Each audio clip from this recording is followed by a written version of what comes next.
La Marche rouge de Marion Sigaud. Donc, vous connaissez tous Marion Sigaud maintenant, qui est notre historienne maison, spécialiste du XVIIIe siècle, et qui a fait un gros travail, qui commence d'ailleurs par celui-là, qui au départ est un travail d'enquête, presque d'enquête policière, et qui l'a amené progressivement à réhabiliter quelque chose qui avait été diabolisé par le roman national post-Révolution française, réhabiliter l'Église catholique. On fait porter systématiquement à l'Église les crimes commis par les autres. Parce que c'est pratique, ils ne se défendent pas très bien. On s'essuie toujours les pieds sur l'Église. J'ai compris ça, d'ailleurs, j'étais pas partie pour, mais j'ai compris ça dans les grandes querelles ecclésiastiques qui ont opposé la magistrature laïque, janséniste et laïque, et l'Église pendant tout le siècle de Louis XV.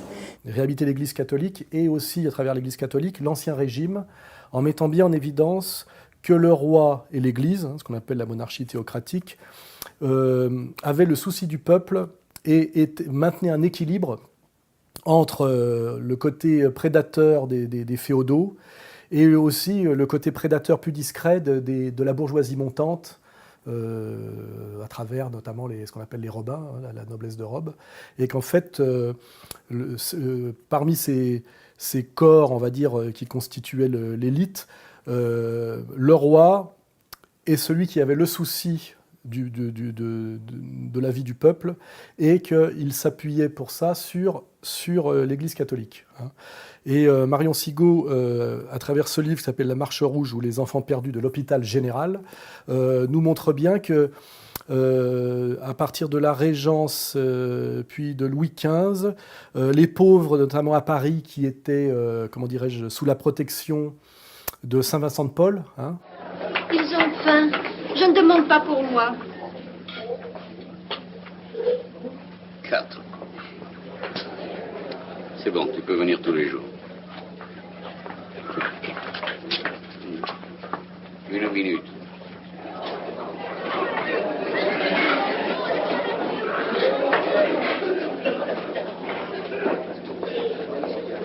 Monsieur Vincent, on envoie ça pour vous.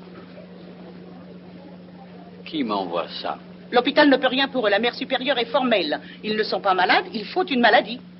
Et vous croyez que ça n'en est pas une, ma soeur? Quoi? La misère. Les pauvres, notamment à Paris, qui étaient, comment dirais-je, sous la protection de Saint Vincent de Paul, sont passés progressivement sous la protection de nos futurs laïcs, qui s'appelle l'hôpital général et qui était sous le contrôle de ce qu'on appelle les parlements. Rappelons qu'on crée cet hôpital général pour ramasser tous les pauvres qui traînent dans les rues. Alors, les pauvres qui traînent dans les rues, il y a des gens très bien qui ne voulaient pas leur faire de mal, qui étaient notamment un certain Saint Vincent de Paul, Oui. qui étaient tout à fait disposés à leur venir en aide et qui leur venaient en aide, c'est-à-dire en leur Bien portant sûr. les secours dont ils avaient besoin. Ça, c'était la charité dite efficace, la véritable charité, l'amour du prochain. C'était ce que faisait Saint Vincent de Paul. Et il y avait des gens à l'époque qui n'avaient pas du tout cette mentalité-là, du tout cet état d'esprit-là. On les appelait les dévots, parce que les dévots ou les bigots, il n'y a pas des kilomètres. C'était des gens qui professaient pour les autres la charité qu'ils voulaient voir appliquée et qu'ils n'appliquaient pas eux-mêmes. Et ces gens n'étaient pas des religieux, alors que Vincent de Paul était un prêtre. Et c'était des gens qui prétendaient réformer les pauvres par le châtiment, par la punition, la punition corporelle. Et que progressivement, avec cette prise de contrôle des pauvres par les parlements, on est passé de la protection chrétienne des pauvres à la prostitution des enfants. Les enfants qui entrent à l'hôpital général étaient, de par la loi, ça avait été voulu comme ça, sous la tutelle unique, pleine, entière et exclusive de messieurs de l'hôpital général. C'est-à-dire que même s'ils avaient encore un père quelque part, ou une mère, qui pouvait avoir autorité sur eux, mais qui ne pouvait plus les nourrir, dès l'instant où ils passaient la porte de l'hôpital général, leurs parents perdaient l'autorité parentale et l'autorité était prise en tutelle pleine et entière par messieurs du conseil d'administration. Les enfants n'appartiennent pas à leurs parents. Or, j'ai mis à jour que des milliers et des milliers d'enfants en sortaient pour l'inconnu, c'est-à-dire pour de toute évidence un trafic. En direction de quoi? Je ne sais pas, je ne suis pas allé voir au-delà. Si des chercheurs veulent aller regarder, je dois avoir 3 ou 4 000 noms, avec prénom, numéro de matricule s'ils sont orphelins, date d'entrée, date de sortie. Des milliers et des milliers d'enfants ont disparu des registres dans ce qui apparaît comme un trafic d'enfants.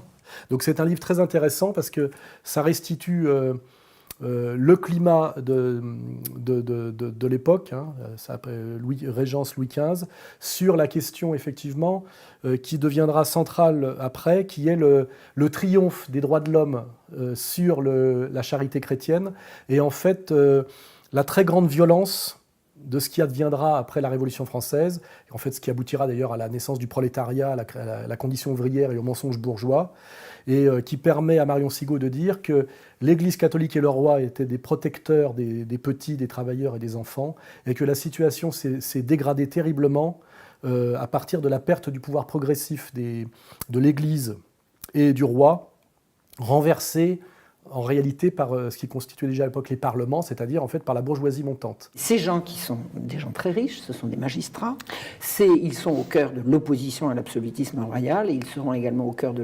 l'absolutisme papal, c'est-à-dire de la centralisation de l'Église, puisque c'est ça dont on parle également. Donc à l'origine, c'est la Compagnie du Saint-Sacrement. Très rapidement, après l'interdiction de la Compagnie du Saint-Sacrement, ce seront les jansénistes, c'est-à-dire des gens qui entendent dire le bien et le mal en lieu et place de l'autorité qui est là pour ça, à savoir l'Église, puisque c'est comme ça que ça se passe à l'époque. Et parmi leurs obsessions, il faut réprimer la mendicité, comme si la mendicité était un vice. Ah, voilà, donc c'est très intéressant pour revenir à une certaine réalité, contrecarrer le roman national et, in fine, parce que c'est finalement le travail de notre camarade Sigaud, réhabiliter comment dirais-je, l'Église catholique et son rôle comme vecteur de charité. Hein, voilà. C'est un sujet, si on y réfléchit bien, qui est très contemporain. Quand on voit, quand on s'intéresse aux réseaux pédophiles, quand on s'intéresse à la violence du droit de l'hommisme, et finalement quand on s'intéresse aussi à la diabolisation dégueulasse qu'on fait des prêtres, qu'on réduit à la, comment dirais-je, à la pédophilie, et qu'on essaie d'oublier tout le travail social que fait la petite Église catholique depuis des siècles et des siècles. Quand j'entends dire que l'Église a toujours été pédophile, moi je vous montre un cas très précis où pour faire de la pédocriminalité, et c'est évident qu'il y en avait, parce qu'il y a des traces, je vous raconterai, on a commencé par mettre l'Église dehors. Et quand l'archevêque de Paris est venu à la tête de l'hôpital général, la magistrature, comme un seul homme, s'est mise en grève pour l'empêcher d'aller regarder ce qui se passait. Lisez La Marche rouge, les enfants perdus de l'hôpital général de Marion Sigaud, qui est construit comme un roman policier. C'est vraiment un livre d'enquête sur la disparition des enfants à Paris, enlevés et mis à l'hôpital général pour être prostitués pour la nouvelle bourgeoisie montante et arrogante anticatholique. De ce qu'on appelle les maîtres du Parlement. Voilà. Le jansénisme tirait son nom d'un évêque hollandais, Cornelius Jansen, qui avait reproché à Richelieu de faire alliance avec les princes protestants alors qu'il était catholique. Cette façon de concevoir l'action politique avait ses adeptes parmi de nombreux rabbins, qui furent l'alpha et l'oméga du mouvement. Certes, tous les rabbins n'étaient pas jansénistes et tous les jansénistes n'étaient pas rabbins, mais le Parlement fut, et resta jusqu'à la Révolution française, au cœur de ce que le siècle suivant appellera la secte. Emmenés par Saint-Cyran, ami de Cornelius Jansen, les premiers jansénistes étaient de jeunes magistrats dont la carrière avait été remise en question par le renforcement de la centralisation monarchique. Amers et déçus, ils prônaient un renoncement au monde fondé sur une vision pessimiste de l'humanité. L'homme n'était qu'un pécheur irrémédiablement condamné à faire le mal, et Dieu n'accordait sa grâce qu'à un tout petit nombre d'élus. Donc ce livre, édité chez Contre-Culture, vaut 16 €, je dis toujours le prix, et en nombre de pages, il a 270 pages. Voilà. Je le montre. Kyrie eleison, Kyrie eleison, Christe eleison, Christe eleison, Kyrie eleison, Kyrie eleison, Pater de celis Deus, miserere nobis, Filii hebdem mundi Deus, miserere nobis. Oui, c'est un peu notre fil rouge, il faut toujours en trouver un. Notre fil rouge, c'est rééquilibrer le discours sur l'Église catholique par rapport à la diabolisation systématique qui est faite de l'Église, notamment par le pouvoir républicain, c'est-à-dire, on va dire, honnêtement, judéo-maçonnique. Hein. Voilà. Donc là, c'est pas, Philippe Prévost nous parle non pas de l'attaque de l'extérieur de l'Église, mais je dirais de sa destruction par l'intérieur, à travers sa théorie des 3 ralliements, qui rejoint d'ailleurs la mienne, sans que je sache au départ qu'on tombait d'accord. Dans Comprendre l'Empire, je parlais des 3 ralliements successifs de l'Église. Et donc lui, il parle de 1905, premier soumission, acceptation de la République qui punit l'Église pour sa soumission à chaque fois. La doctrine du ralliement est née en 1892, lorsque Léon XIII demanda aux catholiques, qui dans leur grande majorité étaient monarchistes, de devenir républicains, pour des raisons électoralistes, qu'il pensait favorables à l'institution. Mais l'enfer étant pavé de bonnes intentions, cette politique aboutit à la loi de 1905 séparant l'Église et l'État avec les suites que l'on connaît. Car la République n'était pas neutre, elle était laïque, on pourrait dire laïciste, naturaliste, maçonnique et anticatholique. Telle était l'idéologie à laquelle les catholiques étaient conviés, à se rallier, et c'est en cela que consistait la véritable révolution. Les chrétiens, au nom de Dieu, devaient être soumis en tout point à un pouvoir qui lui était radicalement hostile. Après, c'est la deuxième soumission, c'est quelque chose de dramatique qui est l'excommunication de l'Action française par la papauté. Vous savez très bien que théoriquement, l'Action française a été condamnée pour des raisons prétendument religieuses. Mais le bon pape Pie XI n'a jamais été capable de dire quelles étaient ces raisons. Ça a donc été une condamnation politique. Première raison, évidemment, c'est obliger l'Action française à s'aligner sur la politique de Briand, qui nous a menés à 1940. Deuxième raison, permettre à l'Action catholique de prendre son essor. Puis troisième raison, qui nous intéresse directement, c'est obliger les derniers catholiques d'Action française, qui étaient monarchistes par définition, à rallier ou à se rallier à la République. Au nom du respect des valeurs de la République toujours et de la République française. Et le troisième ralliement, qui est le ralliement, on va dire, définitif et le plus violent, sachant que les autres ralliements amenaient à celui-là, qui est Vatican II. Pour 500 millions de catholiques, c'est l'événement du siècle qui a commencé à Rome avec la procession vers la basilique Saint-Pierre de 2400 pères de l'Église. Le 11 octobre 1962 s'ouvre le Concile Vatican II, le premier concile de l'Église depuis près d'un siècle. Cette procession exceptionnelle préludait à l'ouverture par le pape Jean XXIII du Concile écuménique. Où, on va dire sur Vatican II en gros, l'Église catholique pratiquement renonce à son dogme et renonce pratiquement au Christ pour devenir un auxiliaire des droits de l'homme. Condamnée par les papes au XIXe siècle, la liberté religieuse est reconnue par le Concile Vatican II. Elle accorde désormais à tout homme le droit de professer ouvertement ce que lui dicte sa conscience. Le Concile va également profondément modifier le rapport de l'Église avec les autres religions. Désormais, ceux qui se seront séparés de l'Église sont considérés comme des frères dans la foi. Donc un auxiliaire de l'idéologie laïcarde et maçonnique, et ce qui amène, in fine, on va dire à la démission, par exemple, d'un pape comme Benoît XVI, qui essayait encore de faire un peu de la théologie authentiquement chrétienne et catholique, bien qu'il ait participé à Vatican II du mauvais côté d'ailleurs, mais ça veut dire peut-être qu'il avait réfléchi entre-temps, et qui a fini par démissionner, et qui a été remplacé par un espèce de super Jean-Paul II qui s'appelle le pape François, qui lui se soumet à ce que Pierre Hillard appelle le noachisme, c'est-à-dire accepte que l'Église catholique ne soit plus qu'un auxiliaire des droits de l'homme universels. C'était une visite très attendue dans l'île grecque de Lesbos ce samedi. Le pape a appelé le monde et l'Europe à répondre à la crise des migrants de façon digne et humaine. L'Europe est la patria dei diritti umani. L'Europe est la patrie des droits de l'homme. Et quiconque pose le pied sur le sol européen le sent et s'attend à ce que ses droits soient respectés et défendus.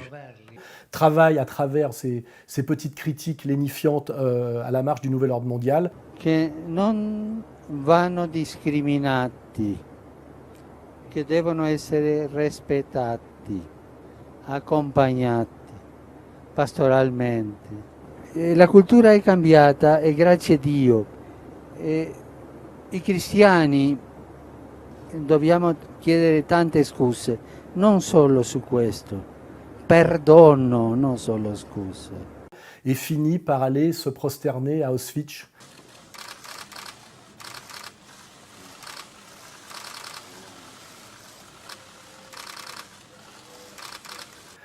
Quand ce n'est pas baiser la main, lui qui est le vicaire de plus d'1 milliard de croyants, de baiser la bague en cachant sa croix pectorale du grand rabbin de je ne sais pas trop quoi, qui représente au maximum 15 millions de personnes sur Terre. Voilà. Donc, et la thèse donc de Philippe Prévost, c'est de dire que ces ralliements successifs voulus par la papauté sont un suicide de l'Église, une très mauvaise stratégie. Donc ça veut dire qu'en creux, il fait l'apologie de la résistance lefébriste. 1988. Monseigneur Marcel Lefebvre sacre sans l'accord de Rome 4 évêques. Devant 10 000 fidèles, il désobéit publiquement au pape afin de poursuivre l'œuvre qu'il a fondée, la fraternité sacerdotale Saint-Pie X.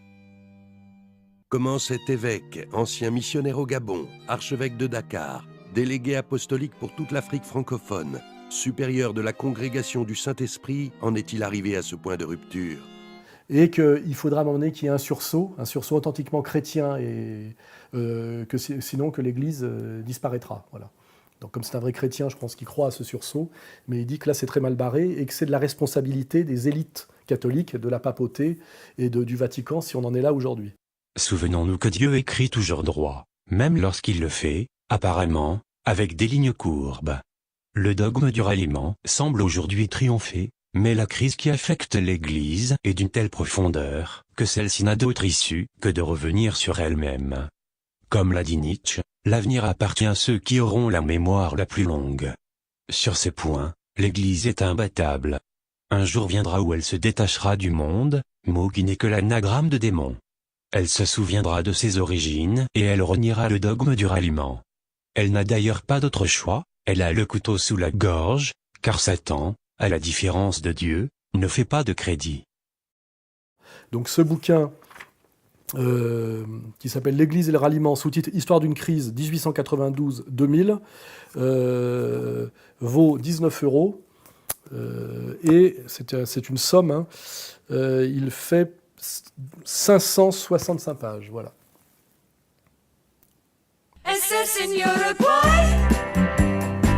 Sous un chapeau de paille, je siffle un jus de papaye avec paille.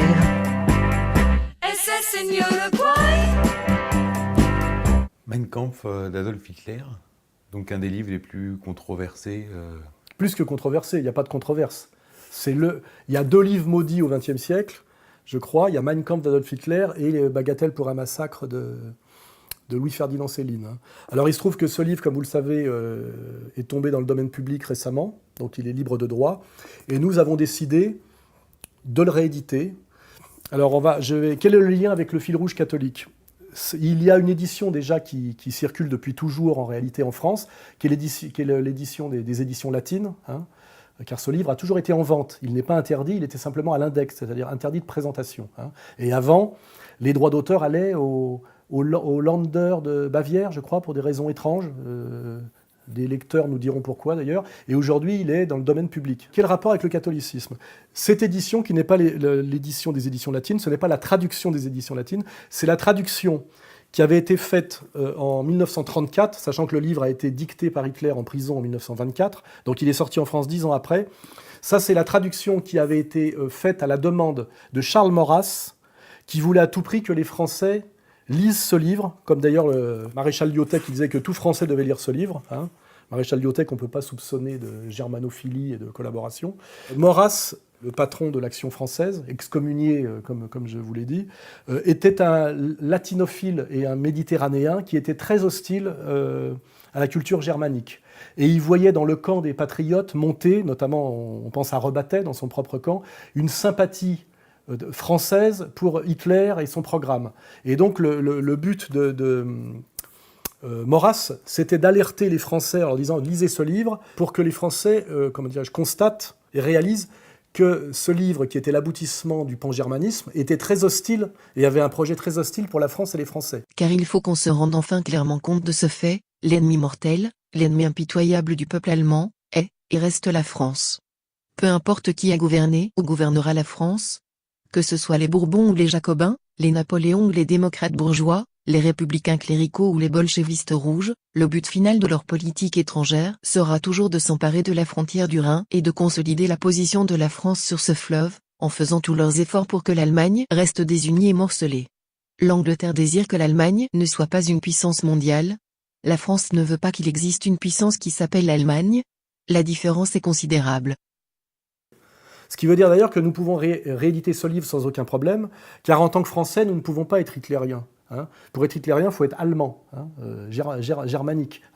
Car effectivement, dans la vision allemande du monde, les Français font partie des gens à punir, à esclavagiser ou à reléguer au rang de subalternes. Donc nous ne pouvons pas, tout en étant les rééditeurs de ce livre, être soupçonnés ou accusés d'hitlérisme. Ce n'est pas dans une orientation à l'ouest ou une orientation à l'est que se trouve l'avenir de notre politique extérieure, mais bien dans une politique de l'Est, au sens d'acquisition de la glaive nécessaire à notre peuple allemand. Mais comme il faut en avoir la force, et que l'ennemi mortel de notre peuple, la France, nous étrangle impitoyablement, et nous épuise, il faut prendre sur nous de faire tous les sacrifices servant à annihiler les tendances de la France à l'hégémonie. Toute puissance est aujourd'hui notre allié naturel, qui considère avec nous, comme insupportable, la passion d'hégémonie de la France sur le continent. Aucune démarche vis-à-vis d'une de ces puissances ne doit nous sembler trop pénible, aucun renoncement ne doit nous paraître impossible, si nous avons finalement la possibilité d'abattre l'ennemi qui nous hait si rageusement. Nous sommes aussi, en tant que Français, les victimes du projet hitlérien. Et c'est pour ça que Maurras voulait que ce livre soit traduit en français et édité. Or, cette édition, il faut le savoir, a été interdite à la demande d'Adolf Hitler, qui a gagné son procès en France à l'époque, avec l'aide de la Société des gens de lettres. Et c'est d'ailleurs parce que l'idéologie hitlérienne était contenue dans Mein Kampf qu'en 1934, et c'est méconnu, la Ligue internationale contre l'antisémitisme, la LICA, va discrètement financer la traduction et la publication en France du livre, pour prouver qu'Hitler n'était pas le pacifiste qu'on nous présentait alors en France. Un livre publié, ironie, par les Nouvelles Éditions Latines, un éditeur fascisant mais ulcéré par les propos anti-français d'Hitler dans son livre. Donc dès 1934, on peut lire Mein Kampf en France. Et non, parce qu'inquiet des conséquences, Hitler porte plainte contre cette publication française que ni lui ni son éditeur allemand n'ont autorisé. Le tribunal de commerce de Paris donne raison au chancelier, interdit la publication et impose la destruction des livres déjà imprimés. C'est-à-dire que Hitler ne voulait pas que soit lue cette traduction-là. Donc, qu'est-ce que je peux dire d'autre sur ce livre ?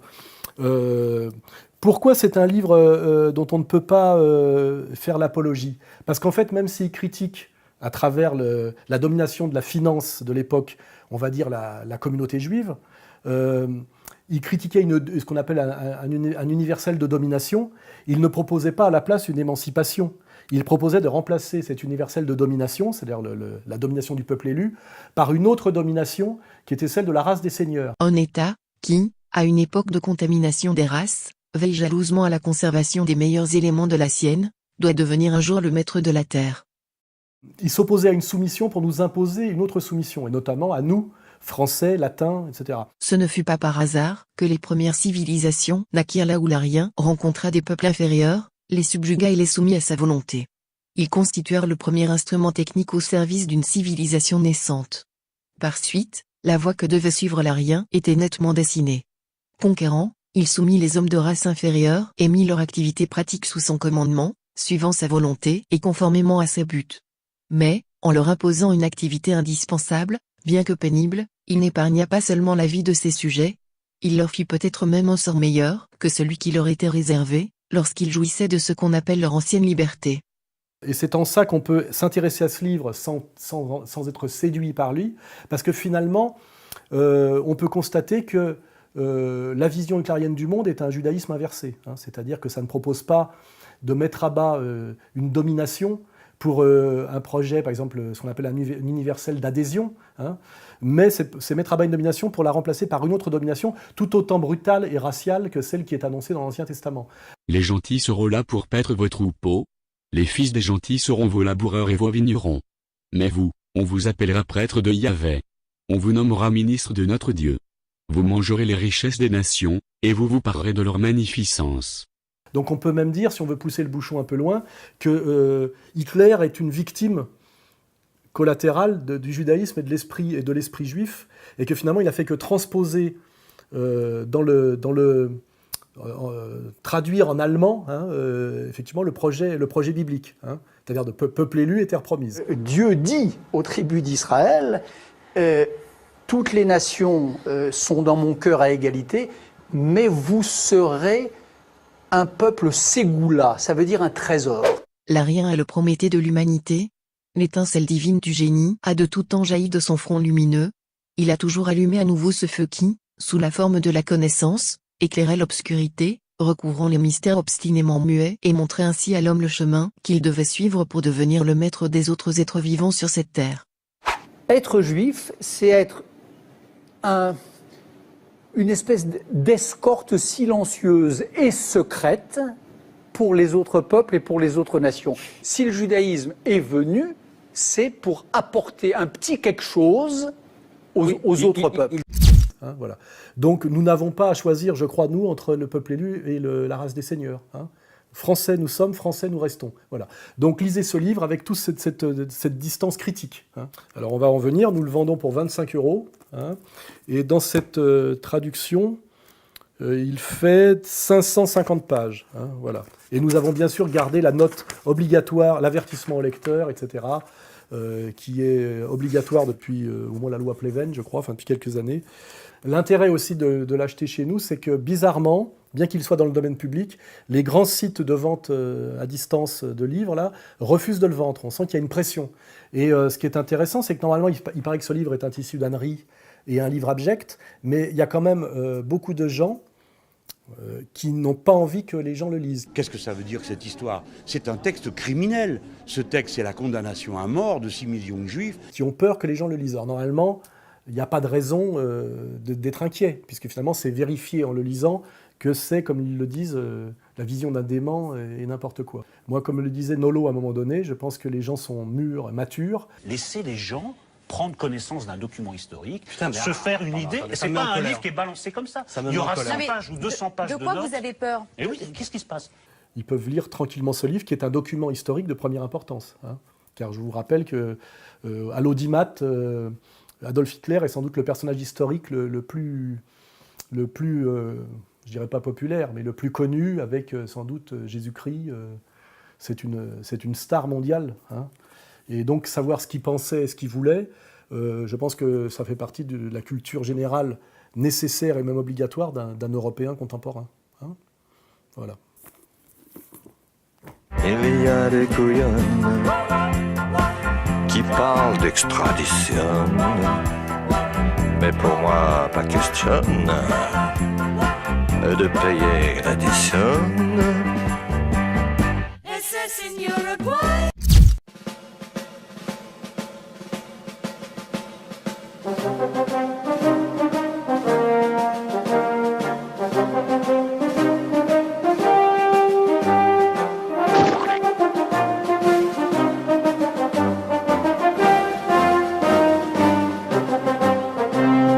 Oui, après un sujet un peu difficile et tendu, puisqu'effectivement il a fallu vendre Hitler, ce qui n'est pas évident. Détendons-nous un peu. Et donc l'Almanach pour tous, qui est la compilation des meilleurs dessins de la semaine de l'année 2015, puisqu'il y a toujours un décalage d'un an, que je remontre avec cette magnifique couverture où on voit effectivement Bernard-Henri Lévy entarté qui appuie sur le bouton de la bombe atomique. C'est un dessin assez éloquent. Et là, vous avez mon dessin préféré qui est quand même, je crois qu'il n'y a pas mieux, une étoile aînée, vous voyez. Voilà l'esprit. C'est très Charlie, comme dirait l'autre, mais c'est du Charlie comme du Tannhäuser et de Choron. Voilà. Donc, lisez l'Almanach pour tous, pour vous détendre un peu. Et ça vaut 22 €. Voilà, sachant qu'il y a beaucoup de dessinateurs rémunérés. Voilà. C'est bon ?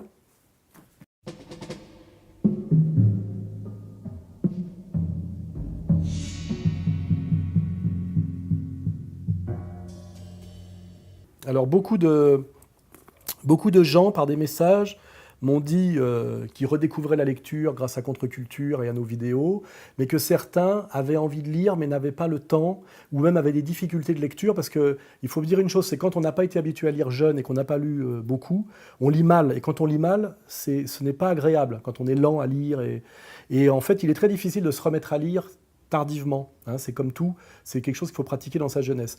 Et pour ne pas être bloqué par ce problème, des gens m'ont suggéré de faire des livres audio.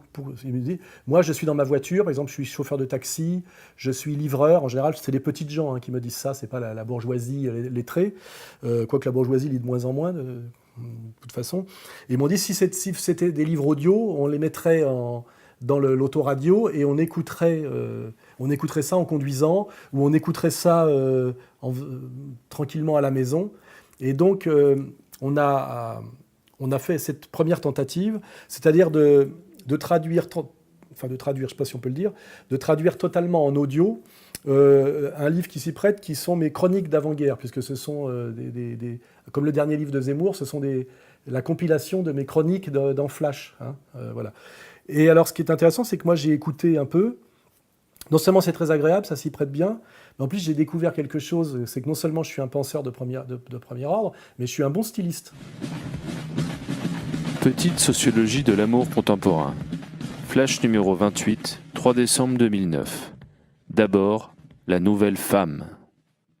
Par le rire, l'art de masse finit toujours par nous faire accepter une réalité tragique. Ainsi, dans les années 60, l'invention géniale du personnage de Louis de Funès, rompant avec la vieille France rurale du comique troupier Fernandel et de l'idiot du village Bourville, poursuivait ce même but, nous faire accepter la nouvelle figure foncièrement minable de l'employé de bureau, lèche-botte avec ses supérieurs, odieux avec ses subordonnés, mais si nécessaire à la nouvelle France des cadres et des PDG. Nous rendre amusants, donc finalement sympathiques, le petit chef dont la mentalité n'est pas sans lien avec l'abaissement du niveau moral de la société française, comme du mépris qu'elle suscite en banlieue parmi les populations issues des sociétés traditionnelles. Dans les années 2000, le rôle d'une Bridget Jones est identique. Passer un peu de baume narcissique sur cette nouvelle figure psychologico-économique ô combien nécessaire au système, l'employée de bureau hyperactive au bord de l'hystérie. Pour ceux qui n'ont pas le temps de lire, ou qui ont du mal à lire, mais qui veulent quand même se cultiver, nous sortons donc ce premier livre audio, en sachant qu'on va essayer d'en faire d'autres. Vous avez donc premier livre audio, Chronique d'avant-guerre, d'Alain Soral, votre serviteur, disponible en téléchargement donc sur Contre-Culture. Voilà. Donc on mettra le lien.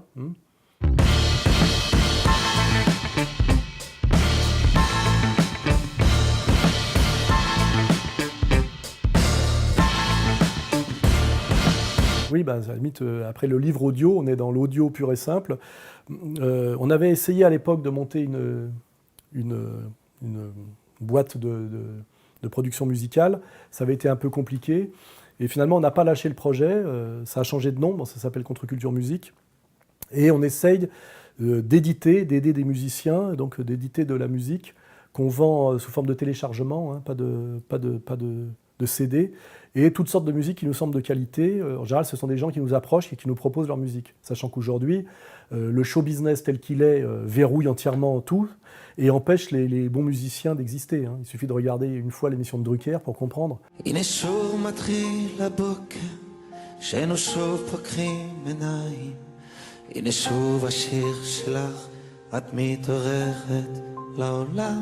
peut me comprendre à demi-mot. Et donc on produit de la musique classique, du rock.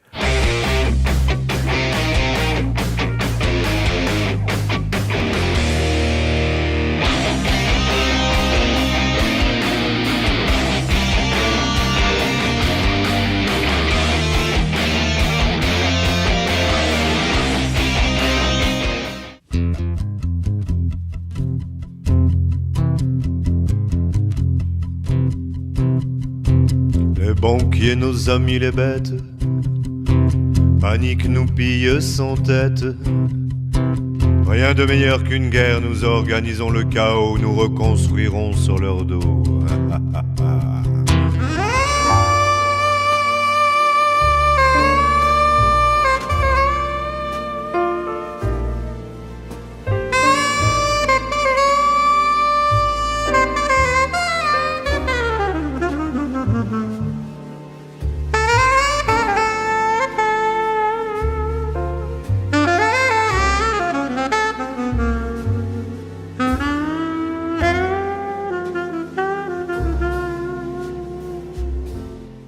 c'est tout sauf du rap, hein, et essentiellement de l'instrumental. Parce que, pareil, pourquoi ? Parce que moi je travaille en écoutant de la musique, s'il y a des paroles en français, ça gêne pour travailler. Hein. Donc on est plutôt dans l'idée de produire de l'instrumental.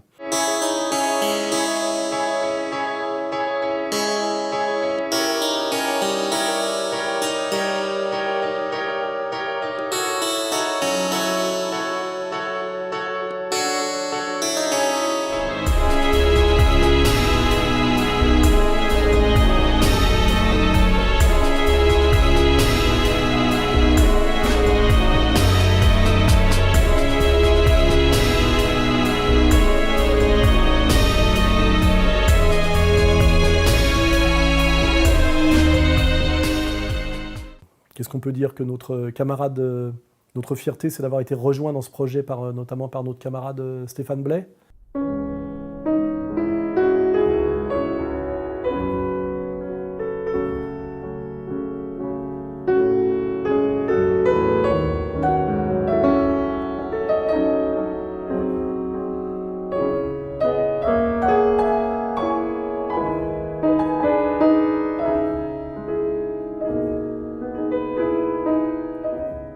Sachant que Stéphane Blais est un grand musicien classique, grand pianiste spécialiste de Liszt, compositeur aussi, et qui fait partie des gens qui a une réputation internationale, parce que c'est même le musicien préféré de Erdogan.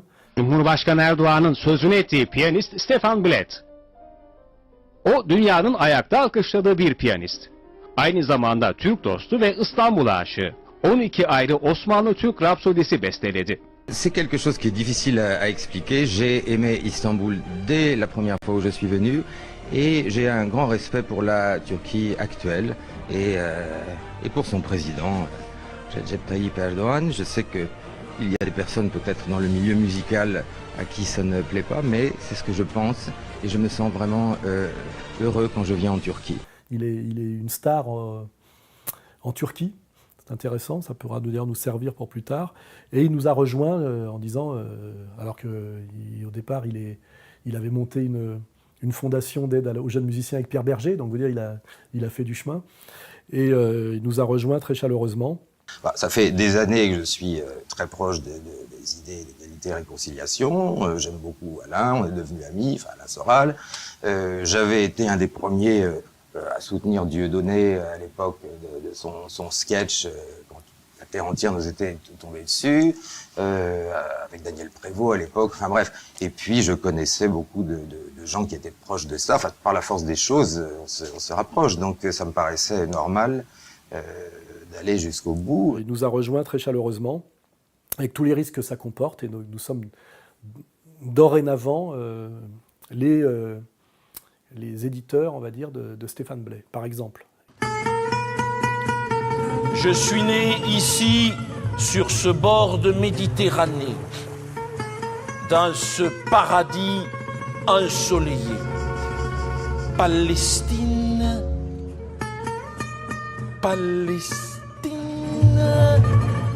Alors, ça c'est aussi une petite réponse à Zemmour, là, qui est sorti du bois récemment. Je vais vous expliquer très simplement, l'islam et l'islamisme, c'est exactement la même chose. Ils sont allés voir les spécialistes de l'armée israélienne, comme ils avaient fait à Gaza, ils leur ont conseillé de faire la même chose, ils leur ont expliqué comment il fallait faire, parce que les Israéliens sont des spécialistes évidemment, et donc quand on a des terres colonisées, soit on se soumet, islam ça veut dire soumission, soit on se révolte contre la colonisation. Voilà, si vous voulez afficher votre non-partage de la théorie zémourienne de la pacification des banlieues au phosphore blanc, vous pouvez aussi vous procurer ce magnifique t-shirt qui cumule à peu près tout ce que le système déteste, c'est-à-dire l'ananas dieudonnesque et la cause palestinienne. Hein, voilà. C'est peut-être une manière d'exprimer son refus des thèses zémouriennes en ce moment. Pour les entretiens d'embauche. Ouais, peut-être à éviter pour les entretiens d'embauche. En fait, à la limite, ça dépend où. Hein. Voilà.